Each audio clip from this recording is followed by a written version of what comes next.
Today we're doing a deep dive comparing commercial real estate to residential real estate. Which one makes a better investment? Is it commercial?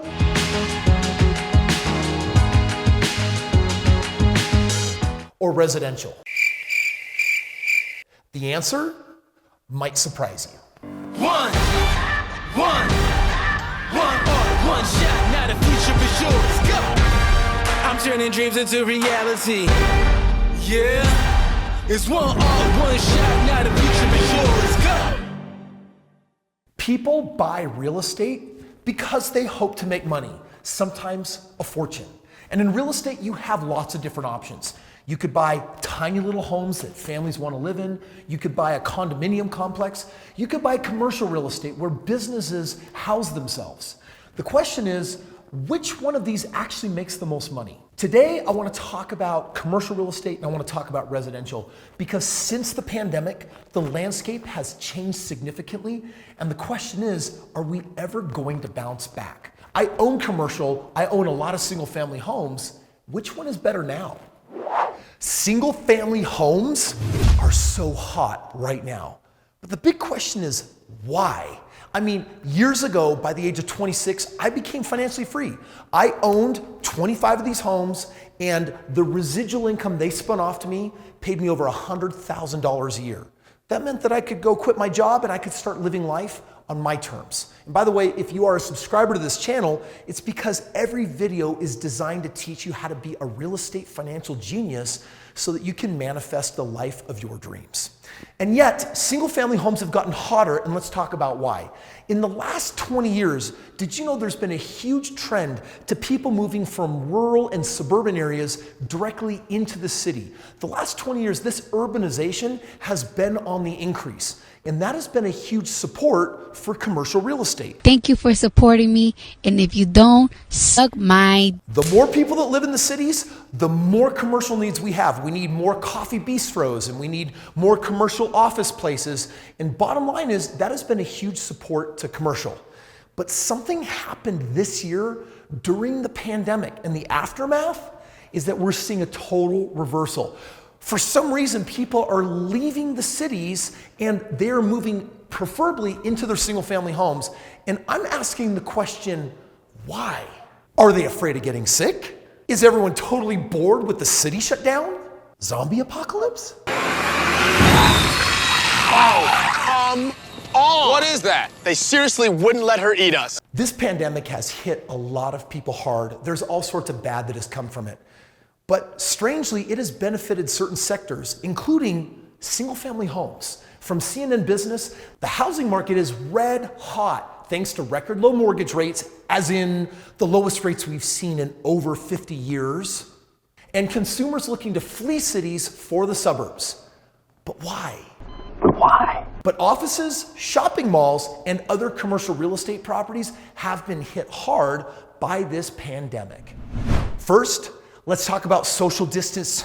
Dude, give me some distance, man. Give me some distance, some social distance, right? Okay, not that much, come on.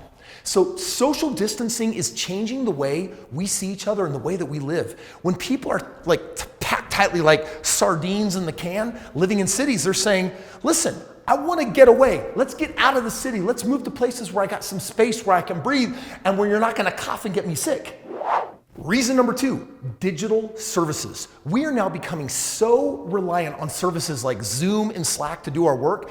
Amazon stock is like booming through the roof. You've got DoorDash where people are saying, hey, I don't want to go into the restaurant, but I still want your yummy food. Please bring it to me. However, office space, retail stores, dine-in food, it's on the outs right now. By the way, has our demand for technology ever shrunk?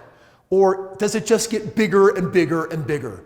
The pandemic maybe brought on this new trend, but pandemic or not, I don't think this trend is going away. Technology, it's here to stay. On the other hand, CNN reported that giant corporate real estate firm Brookfield Property Partners said it's laying off 20% of the 2,000 employees in its retail arm, which owns malls and other shopping centers. Bottom line, commercial retail, it's going through a transformation. Maybe it's puberty, metamorphosis. Father! Bottom line is it's evolving and it's changing, and it's probably not going back the way it was. Prior to the pandemic, guess what? All sorts of retail was closing shop as things are moving online. Man, when I was a kid, we would actually go to the mall to hang out. That's like one of the things that we did to like burn some time and burn some cash. People don't do that anymore. I myself don't do that anymore. I'm online like shopping on Amazon, putting things in my cart, checking rating reviews.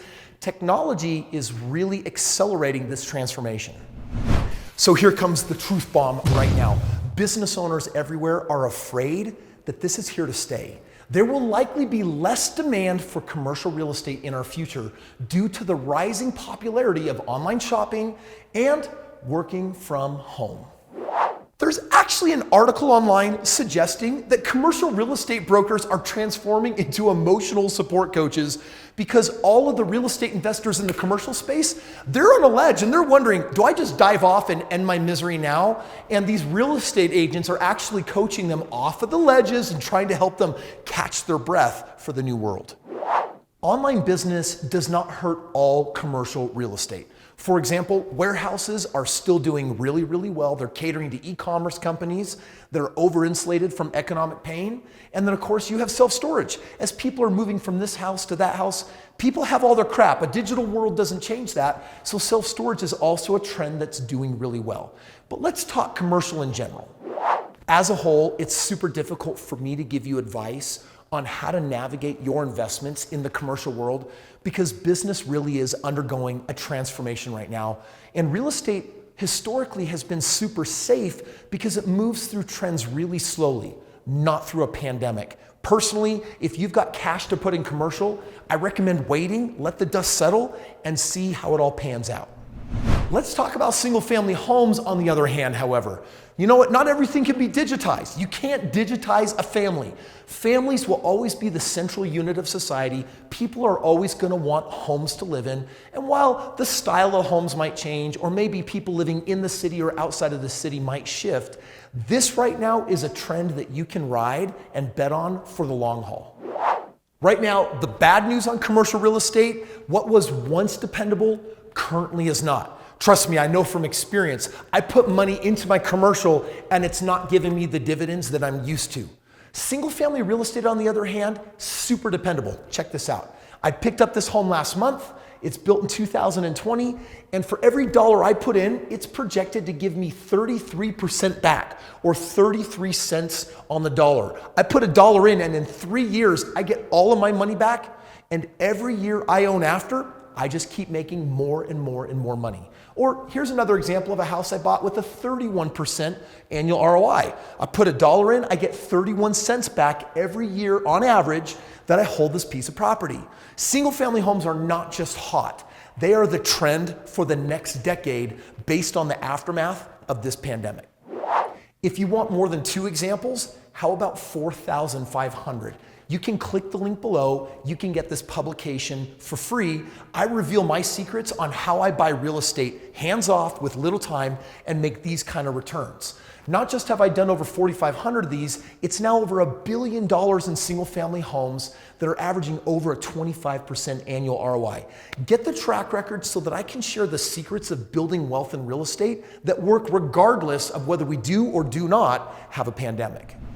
Hey, thanks so much for joining me on today's video. If you're not a subscriber, fix that right now.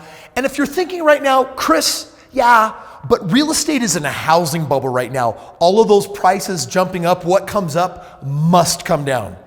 Is that true? Check out this video and find out the truth. And I'm speaking from experience on some Jeez.